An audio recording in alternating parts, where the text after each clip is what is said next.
Durante a época de inverno, é comum a presença de ipês, colorindo a paisagem de Campo Grande.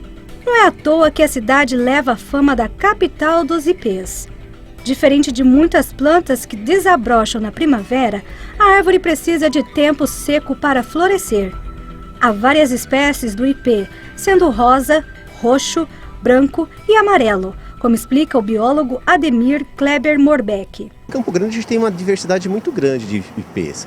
A gente tem ipê branco, tem ipê amarelo e tem ipê rosa. Só que a gente tem 2 espécies de ipê branco, no mínimo umas 3 espécies de ipê amarelo e umas 3, 4 de ipê rosa. Isso por quê? É porque as pessoas vão plantando, então elas trazem ipê do Pantanal e plantam aqui, trazem ipê de Ponta Porã e plantam aqui, trazem ipê de Três Lagoas e plantam aqui. Então a gente tem uma diversidade muito grande de espécies. A maior parte é utilizada simplesmente para arborização urbana. O biólogo dá algumas dicas para plantar os ipês em propriedades rurais e residências. Normalmente o ipê é uma espécie bastante rústica, ela cresce muito rapidamente e você não precisa de muitos cuidados. Na parte inicial, quando você planta, ele só precisa de um pouco de solo adubado e água. E ele cresce rapidamente. É claro que você tem espécies diferentes, por exemplo, o ipê branco, ele é pequeno, então ele vai atingir 3, 4 metros e não vai passar disso. O ipê amarelo, a maior parte, vai atingir 5, 6, 7 metros, também não vai passar disso. Agora, se ele quiser um ipê de grande porte, mais vistoso, ele tem que se preocupar com os ipês rosas e roxos, que são já árvores de grande porte, produzem sombra e uma floração bastante intensa. Os proprietários de residência têm que tomar um cuidado, porque a maior parte desses ipês eles vão trazer problemas de crescimento. Então, se você plantar embaixo da fiação elétrica, dentro de 4, 5 anos, você vai ter que começar a cortar, a podar, porque ele cresce muito rapidamente e ele vai ultrapassar a fiação. Então, se você quiser plantar um ipê na sua calçada e tenha fiação, eu recomendo o ipê branco, que é o menor, que cresce bem pouco e não vai trazer problemas. Só que a floração do ipê branco, a maior parte das pessoas não gosta, porque é uma floração intensa, só que dura 2, 3 dias e já acaba. Então, por exemplo, um ipê amarelo, num terreno fértil, em 4, 5 anos já é uma espécie adulta produzindo flores. O ipê rosa em 3 anos, dependendo da espécie, também já está uma espécie adulta produzindo flores. Tudo vai depender da espécie e da fertilidade do solo. Quanto maior for a fertilidade e a quantidade de água, mais rapidamente eles vão atingir o porte de árvore. E é um ipê amarelo na região do Pantanal, conhecida popularmente por lá como para-tudo. O biólogo explica que espécie de árvore é esta e por que ela leva este nome.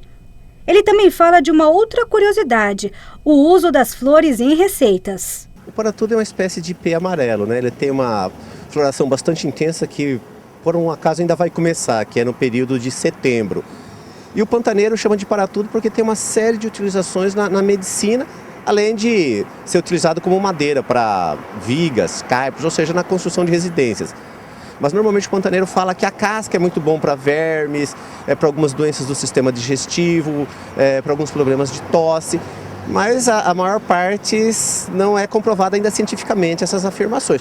Mas realmente o pantaneiro usa para uma série de finalidades medicinais. A gente tem o que eu chamaria de uma gastronomia alternativa, em que as pessoas utilizam flores de determinadas plantas para fazer uma composição culinária ou mesmo para ser o prato principal, por exemplo, de saladas, né? Então, é que eu tenho alguns conhecidos que utilizam as flores de ipê para fazer saladas ou para fazer alguns pratos específicos. É algo que traz benefícios, porque possui nutrientes, possui vitaminas e não causa nenhum tipo de problema à saúde, só que a gente não tem esse costume. Então, como eu falei, seria uma gastronomia mais alternativa, uma culinária alternativa, né? E andando pelas ruas de Campo Grande, que logo nos deparamos com estas lindas árvores que decoram a cidade.